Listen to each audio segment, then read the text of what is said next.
گزشتہ سبق میں ہم نے نماز کی پریکٹس شروع کی تھی الحمدللہ، اور اس میں ہم درود شریف تک پہنچ گئے تھے۔ اب میرا خیال ہے کہ پچھلے والے سبق کی ریکارڈنگ آپ کے پاس موجود ہے، لہٰذا اب اس کو دہرانے کی بجائے جنہوں نے پریکٹس کرنی ہے، مشق کرنی ہے، وہ ریکارڈنگ سنیں اور بار بار سنیں، اس کے پیچھے پیچھے پڑھنے کی کوشش کریں۔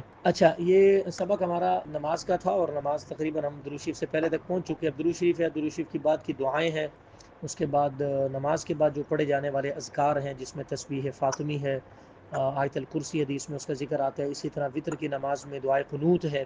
یہ وہ ساری چیزیں ہم انشاءاللہ دہرائیں گے۔ آپ میرے ساتھ پڑھیے گا۔ میں ایک دفعہ نماز کو صرف خود اپنی آواز میں آپ کو سنا دیتا ہوں درود شریف سے پہلے تک، پھر ہم درود شریف سے باقاعدہ میں کہلوانا شروع کروں گا۔ آپ توجہ ادھر رکھیں گے، انشاءاللہ فائدہ ہوگا۔ نماز شروع کرتے ہیں۔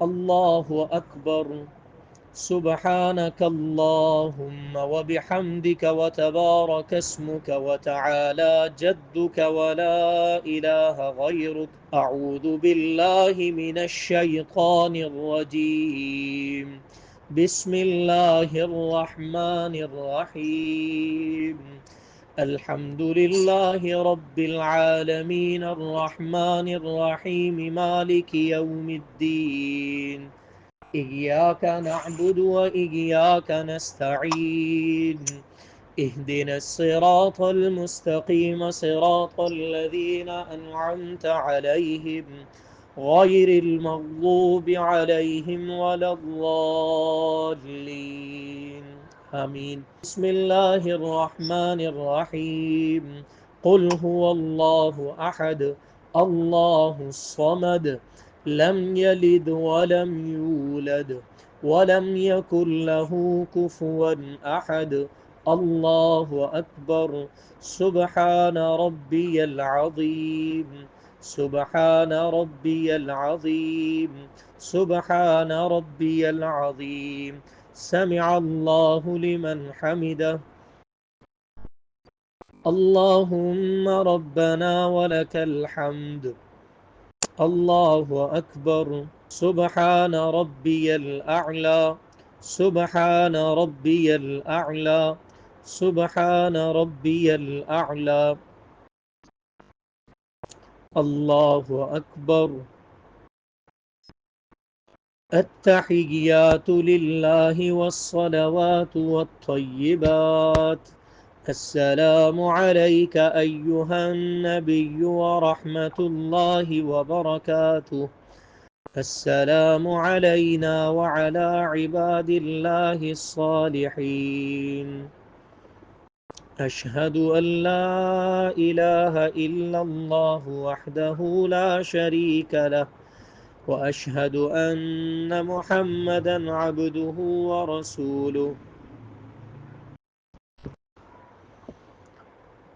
التحيات لله والصلوات والطيبات، السلام عليك أيها النبي ورحمة الله وبركاته، السلام علينا وعلى عباد الله الصالحين، أشهد أن لا إله إلا الله وأشهد أن محمدا عبده ورسوله۔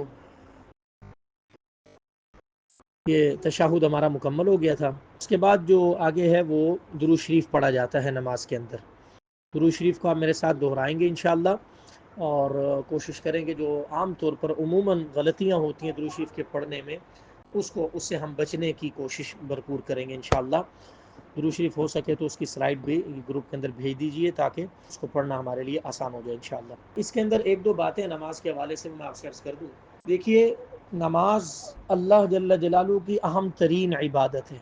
ہماری جیسے دنیا کے کاموں کی ذمہ داریاں ہوتی ہیں، نماز ان تمام چیزوں میں سب سے اعلیٰ اور ارفع ذمہ داری ہے۔ میں نے گزشتہ سبق میں بڑی تفصیل سے نماز کی اہمیت بھی عرض کی تھی، اور نماز پڑھنے کی پابندی کرنے کی جو فوائد اور ثمرات اللہ دنیا میں عطا فرماتے ہیں وہ بھی عرض کیے تھے۔ لیکن ایک اگلی بات بھی ذہن نشین کیجئے گا کہ نماز پڑھتے ہوئے کوشش کرنی چاہیے کہ جو ہم نماز کے اوراد و وظائف نماز میں پڑھتے ہیں ان کے اوپر بھی فوکس کیا جائے، توجہ دی جائے، اس کی عظمت دل میں ہو، اس کے ترجمے کو ذہن میں رکھا جائے کہ میں اللہ کے حضور میں کیا کہہ رہی ہوں، کیا بات کر رہے ہیں ہم۔ اس کے لیے بہتر صورت یہ ہے کہ سورت فاتحہ کے بعد جو ہم سورت پڑھتے ہیں اس کو زیادہ سے زیادہ بکثرت قرآن یاد کرنے کی کوشش کی جائے، تاکہ ہم بدل بدل کے صورتیں پڑھیں۔ نماز کے اندر سورت فاتحہ کے بعد جب سورت پڑھی جاتی ہے اس میں بدل بدل کے صورتیں پڑھنا، قرآن پاک کی مختلف جگہوں سے پڑھنا۔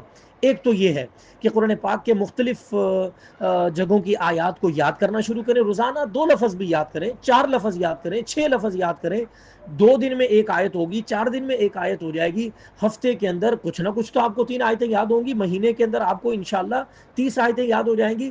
تو آہستہ آہستہ آپ کے اندر قرآن، اللہ کے نبی صلی اللہ علیہ وسلم نے خود فرمایا میرا دل یہ چاہتا ہے کہ میری امت کے لوگوں کے سینوں کے اندر اللہ کا قرآن زیادہ سے زیادہ محفوظ ہو، بلکہ فرمایا جس سینے میں قرآن کا کوئی حصہ محفوظ نہیں ہے، یاد ہی نہیں ہے، وہ اجڑا ہوا سینہ ہے، اجڑا ہوا سینہ اسے قرار دیا۔ اس لیے کوشش کرنی چاہیے قرآن پاک کو روزانہ کی روٹین میں بھی شامل کرنا چاہیے، قرآن پاک کی تلاوت کو، لیکن اس کے ساتھ ساتھ مختلف قرآن پاک کی صورتوں کو بھی اور آیات کو یاد کرنا چاہیے، اور وہ بدل بدل کے نماز میں پڑھنی چاہیے، نمبر 1۔ نمبر 2، یہ جو ہم رکوع سجود کی تسبیحات کرتے ہیں، یہ جو ہمیں بچپن سے بتایا گیا تھا نا جی 3 دفعہ پڑھیں، 5 دفعہ، 7 دفعہ، یہ منیمم ہے، کم از کم ہے، کم از کم ہے۔ ورنہ آپ سے میں حقیقت عرض کروں، قسم کھا کر بھی عرض کروں، خانس نہیں ہوں گا انشاءاللہ، کہ نماز کا اصل لطف، نماز کا اصل مزہ، نماز کی اصل حلاوت تب نصیب ہوتی ہے جب انسان ایک سجدے میں 21 دفعہ تسبیحات کو پڑھے۔ ہماری زندگیاں گزر گئی، شاید ہی کوئی سجدہ ہو جس میں میں نے 21 دفعہ تسبیحات مکمل پڑھی ہو۔ ہماری کہاں کے وہ سجدے، رکوع، ہمارے تو بس جسے کہیں کہ ضابطے کی نمازیں، بس جلدی جلدی ضابطہ پورا کر لیے، سر پر سے بوجھ اتار دیے۔ رابطے کا تعلق ہونا چاہیے اللہ جل جلالہ سے، رابطے کی نمازیں پڑھنی چاہیے۔ رابطے کی نماز کیا ہے؟ ایسی نماز پڑھیں کہ آپ کو نماز پڑھنے میں مزہ آئے، اللہ سے باتیں کرنے میں مزہ آئے۔ دنیا کے اندر ہم نے دیکھا جس سے محبت ہو جاتی ہے تو وہ نیٹ کے پیکج لگا کے پوری رات باتیں کرتے، رات گزرنے کا پتہ نہیں چلتا۔ اللہ کی قسم، اللہ کے نیک بندوں کو اس سے کہیں زیادہ مزہ آتا ہے نماز میں۔ حضرت فاطمہ الزہرا رضی اللہ عنہ کی سیرت اٹھائیے، عشاء کے بعد 2 رکعت نماز کی نیت باندھتی ہیں، سلام بعد میں پھرتا ہے اور فجر کی اذانیں پہلے شروع ہو جاتی ہیں۔ 2 رکعت نماز پڑھتے پوری رات گزر جاتی ہے اور پتہ ہی نہیں چلتا۔ اللہ سے شکوہ کرتی ہیں، اللہ آپ کی راتیں اتنی چھوٹی ہیں، کیا ان کی نماز ہوا کرتی تھی؟ ہماری نمازیں تو بس ضابطے کی نمازیں، جلدی جلدی بس پورا کرتے ہیں ہم کسی طرح، لیکن اصل نماز رابطے کی نماز ہے۔ مولانا جعفر تھانیسری رحمۃ اللہ علیہ تاریخ میں ایک بہت بڑے بزرگ گزرے، عالم گزرے، کالا پانی مالٹا کی جیل کے اندر ان کو، کالا پانی کی جیل کے اندر ان کو انگریز نے قید کیا تھا ہندوستان کے اندر۔ حضرت نے اپنی سوانح لکھی ہے کہ جب اس کالا پانی میں ہمیں قید کیا گیا تھا تو اس وقت ہمارے ساتھ کیا ظلم و ستم ہوتے تھے، تو حضرت نے فرمایا ہمیں ایک دفعہ انگریز اس دور کا لے کر جا رہا تھا، اور ایسے جیسے جانوروں کو زنجیروں سے باندھا جاتا ہے ایسے ہمیں باندھ کے وہ لے کر جا رہے تھے۔ راستے میں نماز کا ٹائم ہوتا، ہمارا تو وضو بھی نہیں ہوتا تھا، نہ وہ ہمیں وضو کرنے دیتے نہ نماز پڑھنے دیتے۔ جب کبھی نماز کا ٹائم ہوتا ہمارا بہت دل کرتا نماز کو، ہم وہیں روڈ کے جو ہے نا وہ پتھریلے علاقے کے اوپر ہمیں لے کر جا رہے ہوتے تھے، جانوروں کی طرح ہنکا کے لے کے جاتے تھے۔ وہیں پر جب نماز کا ٹائم ہوتا ہمارا بڑا دل کرتا نماز پڑھنے کو، ہم وہیں گر جاتے، اور کہتے ہیں کہ ہم وہیں سجدہ کرتے، تپتی ہوئی دھوپ کے اندر سجدے میں گر جاتے، اور اوپر سے ہمارے اوپر کوڑوں کی بارش ہو رہی ہوتی تھی، ہم ایک ایک سجدے میں 70 دفعہ سبحان ربی الاعلیٰ پڑھتے تھے، 70 دفعہ۔ اور حضرت خود فرماتے تھے اللہ کی قسم وہ جو ان سجدوں میں مزہ آیا پھر دوبارہ زندگی میں کبھی نہیں مزہ آیا ان سجدوں میں۔ تو میرے عزیزو یاد رکھو، لمبے سجدے اللہ کو بہت پسند ہے۔ سجدہ جب آپ کرتے ہیں، میں آپ سجدہ کرتے ہیں، پتہ کیا کرتے ہیں؟ کبھی ہمیں اس کی حقیقت کا تو پتہ ہونا۔ آپ صلی اللہ علیہ وسلم نے فرمایا جب انسان سجدہ کرتا ہے یہ قدم الرحمن سجدہ ہوتا ہے، اللہ کے 2 قدموں کے درمیان میں بندے کا سر ہوتا ہے۔ جب ہمیں پتہ ہو کہ میں اللہ کے قدموں میں گرا ہوں، میرا سر، میری پیشانی اللہ جل جلالہ کے قدموں میں، پھر اللہ مقدر کا ستارہ چمکاتے ہیں۔ آج ہمارے پاس سجدے کا ٹائم نہیں ہے، تو ہمیں کیا اللہ سے تعلق؟ اللہ سے محبت کا تعلق تو ایسا ہونا چاہیے رکوع کے اندر 70 دفعہ اللہ اکبر. وہ رکوع کیسا رکوع ہوگا, وہ سجدہ کیسا سجدہ ہوگا جس میں 70 دفعہ بندہ کہ سبحان ربی الاعلی, ماتھا نیچے ٹیکا ہوا ہے, ہر جگہ بندہ کہتا ہے میں, اور اللہ کے سامنے ہی بندہ ماتھا نیچے قدموں میں اللہ کے سر سجدے میں ہے اور زبان سے کہہ رہا ہے یا اللہ آپ پاک ہیں, آپ بڑے, میں نکما تو کچھ بھی نہیں ہوں, سبحان ربی الاعلی, آپ بڑے ہیں, اعلیٰ ہیں, بلند و برتر ہیں, ہر عیب سے, ہر کمزوری سے, ہر خامی سے, ہر برائی سے آپ پاک ہیں. سبحان کا لفظ اللہ کو اتنا پسند ہے, جب بندہ دل سے اللہ کو سبحان کہہ کے پکارتا ہے, اللہ انسان کی پکار کو سنتے ہیں. صرف ایک چھوٹی سی بات عرض کر کے آگے درود شریف شروع کروں گا تاکہ ہمارا ایمان بھی تازہ ہوتا رہے. ساتھ ساتھ حضرت یونس علیہ الصلوۃ والسلام کا واقعہ اللہ نے قرآن میں ذکر کیا. وَظَنُّونِ إِذ ذَّهَبَ مُغَاضِبًا فَظَنَّ أَن لَّن نَّقْدِرَ عَلَيْهِ فَنَادَىٰ فِي الظُّلُمَاتِ أَن لَّا إِلَٰهَ إِلَّا أَنتَ سُبْحَانَكَ إِنِّي كُنتُ مِنَ الظَّالِمِينَ. اللہ کہتے ہیں یونس علیہ الصلوۃ والسلام جب مچھلی کے پیٹ میں چلے گئے, اللہ کو وہاں جا کے پکار کے کہتے ہیں لا الہ الا انت سبحانک انی کنت من الظالمین, یا اللہ آپ کے علاوہ کوئی معبود نہیں, میں گواہی دیتا ہوں آپ سبحان ہیں, آپ پاک ہیں, اور میں نے اپنے اوپر ظلم کیا. یونس علیہ الصلوۃ والسلام نے جب یہ مچھلی کے پیٹ میں پڑا, اللہ کہتے ہیں ہم نے یونس کو اس مچھلی کے پیٹ سے نجات دی, وَكَذَلِكَ نُنْجِي الْمُؤْمِنِينَ, اسی طرح قیامت تک آنے والے ایمان والوں کو ہم غموں سے نجات دیں گے اسی جملے کی برکت سے. لا الہ الا انت سبحانک, سبحان کا لفظ اس میں خاص ہے. دوسرے موقع پر 23ویں سپارے میں سورہ صافات کے آخری رکوع سے پیچھے والے رکوع میں اللہ فرماتے ہیں اگر لولا انہ کان من المسبحین للبث فی بطنہ الی یوم یبعثون, اگر یونس مچھلی کے پیٹ میں اللہ کی تسبیح سبحان کا لفظ نہ کہتے, اللہ کہتے ہیں پھر میں قیامت تک ان کو مچھلی کے پیٹ میں رکھتا. ہم بھی غموں کے پیٹ کے اندر رہیں گے, ہم بھی اپنی اپنی پریشانیوں میں گھرے رہیں گے جب تک ہم نماز کے سجدوں میں لفظ سبحان کہہ کے اللہ کو نہیں پکاریں گے. سبحان کا لفظ اللہ کو, یہ اللہ کا صفاتی نام ہے, اللہ کو بہت پسند ہے. سبحان ربی العظیم, رکوع میں بندہ محبت سے پڑھے اللہ کو, اللہ کی عظمت کو سامنے رکھتے ہوئے, اپنی گندگی کو سامنے رکھتے ہوئے, اللہ کی قسم رکوع کا مزہ آتا ہے, سجدوں میں مزہ آتا ہے, لمبے لمبے سجدے ہوتے, پھر زمین کو بھی مزہ آتا ہے میرے اوپر کسی نے سجدہ کیا ہے. اس لیے میرے عزیزو شوق سے محبت سے نماز پڑھنا, اللہ کی ذات عالی کو سامنے رکھ کے, اللہ جل جلالہ کی محبت کو سینے میں بٹھا کے, پھر اللہ کی جو ہے نا سامنے مناجات کرنے کے انداز میں نماز پڑھنا, پھر نماز کا مزہ اور حقیقت نصیب ہوتی ہے. اللہ ہم سب کو نصیب فرمائے. اب میرے ساتھ ذرا درود شریف پڑھ لیجئے, اور درود شریف کو پڑھتے ہوئے جو غلطیاں عموماً کی جاتی ہیں میں اس کی نشاندہی کروں گا, اس سے آپ نے بچنے کا اہتمام کرنا ہے. پڑھیے میرے ساتھ, دہرائیے ذرا. اللہم, بعض لوگ اس کو پڑھتے ہیں اللہم, اللہم, یہ اللہم نہیں ہے, اللہم, لفظ اللہ کے لام کو ایک الف کے برابر لمبا کرنا یہ ضروری ہے. اللہم, میم کے اوپر شد ہے, اس پر غنہ کر کے. اللہم صلی علی, اس کو اکثر لوگ غلط پڑھتے ہیں, بڑے بڑے خطیب نعت خواں لوگ صلی علی, صلی علی, صلی علی یا صلی اللہ علیہ, یہ لفظ غلط ہے. صلی, بڑی یہ والی آواز آپ نے پڑھی ہے, مخارج کے اندر آپ نے پڑھا ہے, بڑی یہ کی آواز نہیں آتی عربی زبان میں پورے قرآن کو پڑھتے ہوئے, صرف ایک مجریحہ کے لفظ میں آتی ہے بس, باقی بڑی یہ کی آواز بالکل نہیں آتی. صلی لفظ بالکل غلط ہے, چاہے وہ کوئی عالم پڑھے, چاہے وہ کوئی قاری پڑھے, چاہے کوئی نعت خواں پڑھے, کوئی خطیب صاحب مولانا صاحب پڑھے, غلط ہے, غلط غلط ہے. تو یہ صلی نہیں ہے, صلی, صلی. اللہم صلی علی, صلی علی, اللہم صلی علی محمد, اپنے نبی صلی اللہ علیہ وسلم کا نام بھی شوق اور محبت سے لینا. اللہم صلی علی, عین نکال کے, صلی علی, بعض لوگ پڑھتے ہیں صلی اللہ, صلی اللہ, صلی اللہ کا معنی ہے اللہم صلی علی محمد, اس کا معنی ہے نعوذ باللہ, نعوذ باللہ, اے اللہ درود شریف نازل فرما محمد صلی اللہ علیہ وسلم پر نہیں, نعوذ باللہ, رحمت نازل فرما محمد صلی اللہ علیہ وسلم پر نہیں, استغفر اللہ, یہ نہیں ہے, صلی اللہ نہیں ہے, صلی علی محمد, آگے واو ہے, محمد وعلی آل محمد,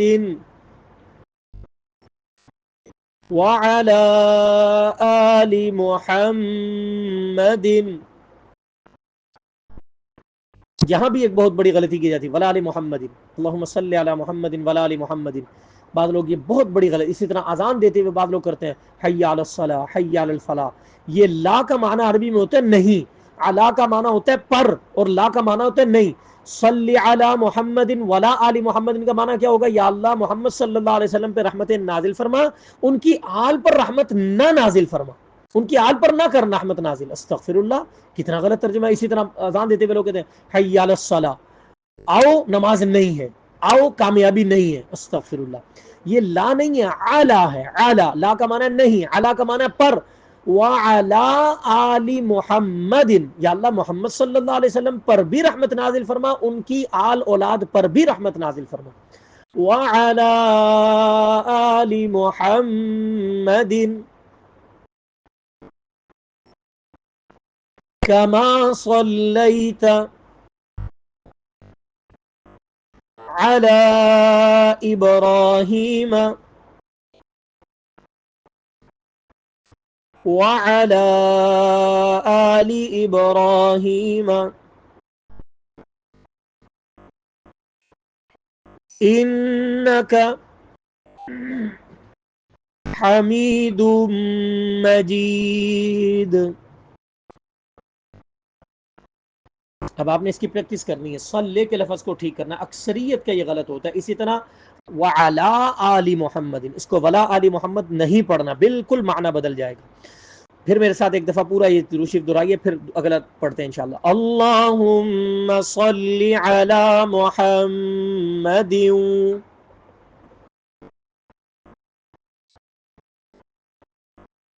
وعلى آل محمد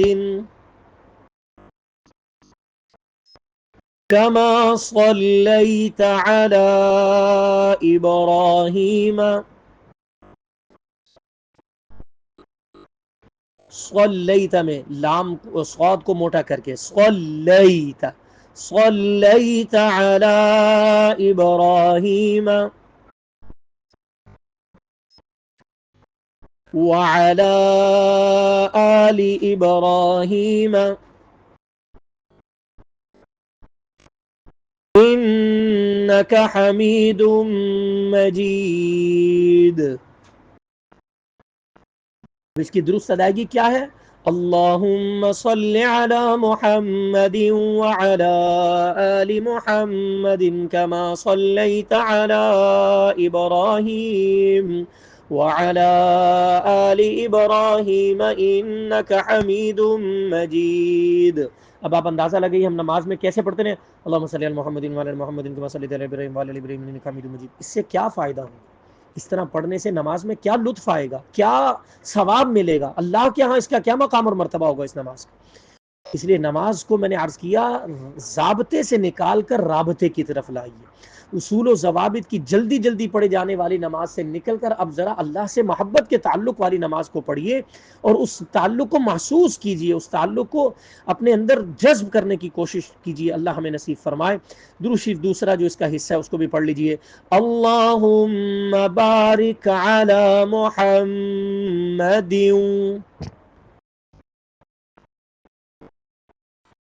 وعلى آل محمد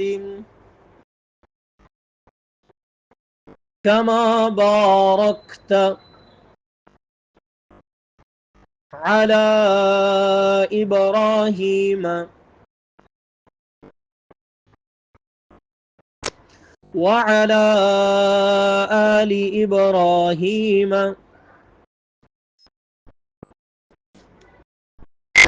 إنك حميد مجيد.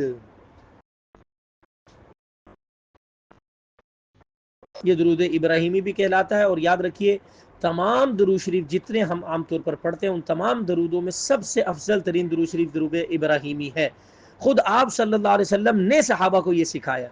صحابہ کرام جو وہ آیت نازل ہوئی نا ان اللہ وملائکتہ یصلون علی النبی یا ایھا الذین آمنوا صلوا علیہ وسلموا تسلیما، اللہ بھی اور ان کے فرشتے بھی اپنے نبی صلی اللہ علیہ وسلم پر درود بھیجتے ہیں، اے ایمان والو تم بھی اپنے نبی صلی اللہ علیہ وسلم پر درود اور سلام بھیجا کرو۔ تو صحابہ نے پوچھا یا رسول اللہ صلی اللہ علیہ وسلم سلام کا طریقہ تو ہمیں آتا ہے، اتحیات میں ہم پڑھتے ہیں السلام علیک ایھا النبی ورحمۃ اللہ وبرکاتہ، تو درود کیسے ہم پڑھیں آپ پر؟ تو آپ صلی اللہ علیہ وسلم نے اس وقت صحابہ کے سوال پر یہی درود شریف سکھایا تھا، درود ابراہیم۔ لہٰذا یہ علماء نے لکھے افضل ترین درود شریف یہی ہے۔ اگر آپ سے کو پوچھے بہت سارے درود ہیں، ان میں سب سے افضل کون سا ہے، تو درود ابراہیمی سب سے افضل ترین درود ہے۔ اس کو بکثرت پڑھنے کی کوشش کرنی چاہیے، صبح و شام 300 دفعہ پڑھا جائے، یا کم از کم 100 دفعہ تو ضرور پڑھا جائے۔ یہ آپ صلی اللہ علیہ وسلم کا ہمارے اوپر حق بنتا ہے۔ تو نماز کے اندر اس کا پڑھنے کا طریقہ میں نے عرض کر دیا۔ اس کے بعد دعا مانگی جاتی ہے نماز کے اندر۔ درود شریف کے بعد مسنون دعاؤں میں سے کوئی بھی دعا مانگی جا سکتی ہے۔ ہماری بعض نماز کی کتابوں میں ایک دعا لکھی ہوئی ہے جو قرآن پاک کی سورہ ابراہیم کی ایک آیت ہے، رب اجعلنی مقیم الصلاة ومن ذریتی ربنا وتقبل دعاء ربنا اغفر لی ولوالدی وللمؤمنین یوم یقوم الحساب۔ بعض کتابوں میں یہ دعائیں لکھی ہیں، بعد میں لکھی ہیں ربنا آتنا فی الدنیا حسنہ وفی الآخرۃ حسنہ وقنا عذاب النار۔ اور بھی 6-7 دعائیں حدیث سے ثابت ہیں جو آپ صلی اللہ علیہ وسلم درود شریف کے بعد پڑھا کرتے تھے، ان میں سے کوئی بھی دعا مانگی جا سکتی ہے۔ ہم یہ 2 دعائیں جو میں نے عرض کی ہیں، ان دونوں دعاؤں کو ہم آرام آرام سے تلفظ کے ساتھ دہرانے کی کوشش کرتے ہیں۔ آپ بھی میرے ساتھ دہرائیں گے، انشاءاللہ فائدہ ہوگا۔ اگر کسی کو اس کے علاوہ دعائیں یاد ہے تو وہ بھی پڑھی جا سکتی ہیں، دعا کوئی ایک مخصوص نہیں ہے، بہت ساری دعائیں ہیں، ان میں سے کوئی بھی پڑھی جا سکتی ہے۔ میرے ساتھ دہرائیے، اور یہ دعائیں بھی ہو سکے تو یہاں گروپ میں بھیج دیجیے تاکہ سب کے لیے دیکھ کر پڑھنا آسان ہو۔ میرے ساتھ دہرائیے ذرا، ربنا آتنا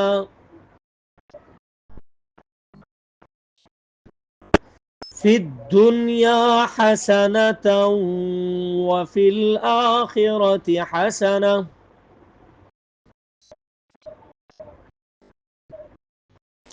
ربنا آتنا فی الدنیا حسنة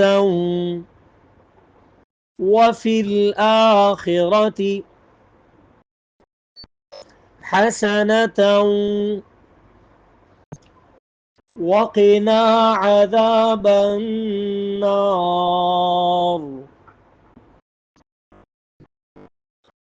ربنا آتنا في الدنيا حسنة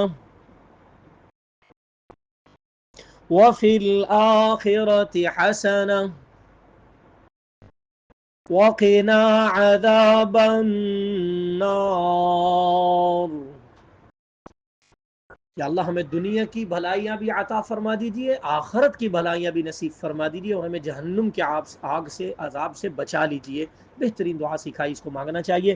اس کے ساتھ دوسری جو دعا پڑھی جاتی ہے وہ بھی میرے ساتھ دہرا لیجیے، ربی اجعلنی۔ اچھا، اس کو نا بعض لوگ اس طرح پڑھتے ہیں ربی جعلنی، یہ جعلنی نہیں ہے، جیم پر اگر آپ غور کریں، اس سلائیڈ کو کھولیں تو جیم پر جزم ہے، با کے ساتھ جیم کو ملا کے پڑھنا ہے، جیم پر الگ سے کوئی حرکت نہیں ہے، زبر زیر پیش نہیں ہے۔ ربیج، با زیر جیم بیج، ربیج علنی، جیم پر زبر نہیں ہے، جزم ہے، ربی جعلنی غلط ہے، درست کیا ہے، ربیج علنی، ربیج علنی۔ اس کو آرام آرام سے ٹھہر ٹھہر کے مشق کرنی ہے آپ نے، ربیج علنی، ربیج علنی، عین نکال کے اب ملا کر پڑھنے کی کوشش کیجیے، ربیج علنی۔ جیم پر قلقلہ بھی کرنا ہے، چونکہ قطب جدن میں سے میں نے بتایا تھا 5 حروف جس پر جزم آئے تو قلقلہ ہوتا ہے، ربیج علنی مقیم الصلاة، مقیم الصلاة، قاف موٹا صاد بھی موٹا، مقیم الصلاة ومن ذریتی، ومن ذریتی، لال نرمی سے، را پر زور لگا کے، یا پر زور لگا کے، دونوں پر شد ہے، وَمِن ذُرِّيَّتِي رَبَّنَا وَتَقَبَّلْ دُعَاء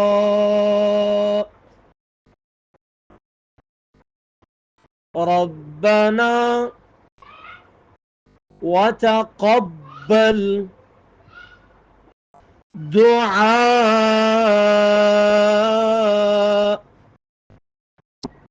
کیا خوبصورت الفاظ میں اللہ نے دعا مانگنا سکھائی. فرمایا رب اجعلنی مقیم الصلاۃ، یا اللہ مجھے بھی نماز کا قائم کرنے والا بنا دی. نماز ادا کرنے والا نہیں، قائم کرنے والا. نماز قائم کرنا کیا ہوتی ہے جو میں نے بھی بتایا تھا، جس میں لمبی محبت کے ساتھ نماز ادا کی جاتی ہے، لمبی لمبی تسبیحات ہوتی ہیں، لمبی لمبی قرات ہوتی ہے، اور لمبا رکوع، لمبا سجدہ، تسبیحات خوب محبت سے اللہ کو حاضر ناظر سمجھتے ہوئے زندگی کی آخری نماز سمجھ کر ہر نماز کو پڑھنا، یہ ہے نماز کا قائم کرنا. تو اللہ سے مانگا جاتا ہے، ہر نماز کے آخر میں ہم اللہ سے مانگتے ہیں یا اللہ مجھے بھی نماز کا قائم کرنے والا بنا دیجیے، ومن ذریتی، میری اولاد کو بھی، صرف مجھے نہیں، یا اللہ میری نسلوں کو بھی، یہ بھی نمازی ہوں. اس دعا کی خوبصورتی یہ ہے، اس میں بندہ اپنے لیے بھی مانگتا ہے، اپنی اولاد کے لیے بھی مانگتا ہے، اپنے والدین کے لیے بھی مانگتا ہے. آپ اگر بچوں کو نماز کا عادی بنا دیں، صرف نماز کا عادی بنا دیں، بس نماز ان کی پابندی سے ہو، کوئی نماز نہ چھوٹنے پائے. جتنا غصہ آپ میٹرک میں کم نمبر آنے پر کرتی ہیں، اس سے زیادہ غصہ نماز چھوڑنے پر ہونا چاہیے. میں کل پڑھا تھا حضرت عمر بن خطاب رضی اللہ عنہ، مسلمانوں کے دوسرے بڑے خلیفہ، آپ صلی اللہ علیہ وسلم کے قریبی ترین صحابی، جب ان کو شہید کیا گیا 27 یا 26 ذی الحجہ کو، 3 دن حضرت زندہ رہے تھے، اور اس کے بعد یکم محرم کو حضرت کی شہادت ہوئی تھی. چونکہ فجر کی نماز پڑھا رہے تھے، ابو لولو فیروز نام کا مجوسی ایک بندہ نکلا، اس نے دشمنی کی، حضرت عمر رضی اللہ عنہ کے پیٹ میں خنجر سے وار کیے، نیزے سے. ان کا پیٹ کٹ گیا، انتڑیاں کٹ گئیں، جو کھاتے پیتے تھے وہ پیٹ کے راستے باہر آتا تھا. تو پتہ چل گیا، اندازہ ہو گیا کہ بس اب میرا دنیا سے جانے کا وقت ہے. بہرحال اس وقت کیونکہ فجر کی نماز میں یہ ہوا تھا، فجر کی نماز میں ان کو نیزے مارے گئے، حضرت گر گئے. عبد الرحمن بن عوف رضی اللہ عنہ صحابہ میں سے دوسرے صحابی، انہوں نے آگے بڑھ کے نماز کو مکمل کروائی. اندازہ لگائی نماز کتنی اہم عبادت ہے کہ وقت کا حکمران خلیفۃ المسلمین زخمی حالت میں پڑے، صحابہ پہلے نماز کو پورا کر رہے. نماز پوری کی جلدی جلدی، اور پھر حضرت عمر رضی اللہ عنہ کو اٹھایا، بے ہوش ہو چکے تھے، گھر لے کر آئے. اس وقت، اس بے ہوشی کے وقت میں ان کے بیٹے عبداللہ ابن عمر بار بار اپنے والد کو یاد کرواتے تھے، ابا جی نماز رہتی ہے ابھی. اندازہ لگائیں ذرا کیا نماز کا مقام تھا ان صحابہ کے پاس. ہمارے ہاں کیا ہے، ہم تو کہتے ہیں کوئی بات نہیں، بیمار ہے رہنے دو، چھوڑو دو، سوئے رہنے دو، بعد میں پڑھ لیں گے. وہاں کیا تھا، زخمی حالت میں شہادت کے قریب، بیٹا کیا کہہ رہا ہے، ابا جی نماز رہتی ہے آپ کی. 3 دفعہ حضرت نے تیمم کیا نماز پڑھنے کے لیے، لیکن اتنے سخت جو ہے نا وہ زخمی تھے، تیمم کرتے تھے، نماز شروع کرنے لگتے تھے، پھر بے ہوش ہو جاتے. پھر بیٹا ہوش میں، حضرت نماز، پھر تیمم کر کے نماز شروع کرنے لگتے، پھر بے ہوش ہو جاتے. اتنی سخت حالت میں بھی نماز کو نہیں چھوڑا. ہم تو معمولی بہانوں سے نماز کو چھوڑ دیتے، قیامت میں اللہ کو کیا جواب دیں گے، ذرا سوچئے تو صحیح نا. تو نماز تو ایسی محبت سے پڑھنے کی ہوتی ہے، نماز کا قائم کرنا. تو میں عرض کر رہا ہوں، آپ بچوں کو نماز کا عادی بنا دیں، زندگی میں دوبارہ کہنا نہیں پڑے گا بیٹا میرے لیے دعا کرنا. ہر نماز کے آخر میں بچہ آپ کے لیے ضرور دعا کرے گا، اس کا دل چاہے نہ چاہے اس کی زبان سے یہ دعا نکلے گی. دعا کیا ہے والدین کے لیے؟ نماز میں، ہر نماز کے آخر میں والدین کے لیے کیا دعا مانگتے ہیں؟ ربنا اغفر لی ولیوالدی. پڑھیے، یا اللہ میری بھی مغفرت فرما، میرے والدین کی بھی مغفرت فرما، وللمؤمنین، اور ایمان والوں کی مغفرت فرما، یوم یقوم الحساب، جس دن بڑا سخت حساب کا دن ہوگا، اس دن بھی ہماری بخشش اور مغفرت فرما دینا. سبحان اللہ. تو اس دعا کی خصوصیت یہ، کمال کی دعا یہ ہے، اس میں اللہ نے قرآن میں سکھائی ہے، ایسی زبردست دعا ہے جس میں انسان اولاد کے لیے بھی دعا مانگتا ہے، والدین کے لیے بھی مانگتا ہے، مغفرت بھی مانگتا ہے، نماز کا قائم کرنا بھی مانگتا ہے. کمال کی دعا ہے. تو یہ دعا مانگنی بھی چاہیے، بچوں کو بھی سکھانی چاہیے، بچوں کو نماز کا عادی بنانا چاہیے. دل چاہے نہ چاہے گا بچوں کی ہر نماز کے آخر میں، ہم دنیا سے چلے بھی جائیں گے، ہماری بچوں کی زبان سے ہمارے لیے دعائیں جاری رہیں گی. صرف ہم نے اتنا کرنا ہے، بچوں کو نماز کا عادی بنانا ہے. جتنا غصہ ہم دنیا کے نقصان پہ کرتے ہیں، اس سے کہیں زیادہ غصہ ہمیں نماز چھوٹنے پر آنا چاہیے، لیکن نہیں آتا. آپ صلی اللہ علیہ وسلم فرمایا، جس کی عصر کی نماز رہے گی وہ ایسا ہے جیسے اس کا گھر بار سب لٹ گیا، آگ لگ گئی، ختم ہو گیا. اتنا نقصان ہوتا ہے اس بندے کا، ہمیں پرواہ بھی کوئی نہیں ہوتی. نماز کی اہمیت دلوں میں بٹھائیے. پھر اس دعا کو میرے ساتھ پڑھیے، ربنا اغفر لی وَلِوَالِدَيَّ وَلِلْمُؤْمِنِينَ يَوْمَ يَقُومُ الْحِسَابُ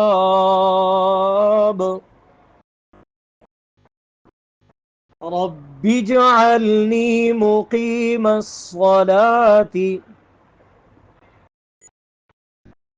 وَمِن ذُرِّيَّتِي ربنا وتقبل دعاء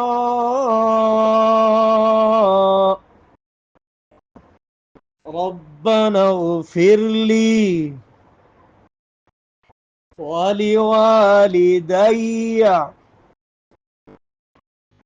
وللمؤمنين يوم يقوم الحساب السلام عليكم ورحمة الله السلام عليكم ورحمة الله اللہ اکبر استغفر اللہ استغفر اللہ استغفر اللہ. ہر نماز کے بعد یہ سنت ہے، ایک دفعہ اللہ اکبر، 3 دفعہ استغفر اللہ پڑھا جائے. اس کے بعد پھر دعائے جو آیت الکرسی ہے وہ ہے، تسبیحات فاطمی ہے، دعائے قنوت ہے، وہ انشاءاللہ آئندہ سبق میں ہم پڑھیں گے. سبق وقت کافی ہو گیا ہے. اللہ ہم سب کا حامی و ناصر ہو. اور کسی نے کوئی سوال کرنا ہو تو وہ پوچھ سکتے ہیں، اور دعا میں ضرور یاد رکھیں. فقط واللہ اعلم بالصواب و الیہ المرجع والمآب. السلام علیکم ورحمۃ اللہ وبرکاتہ.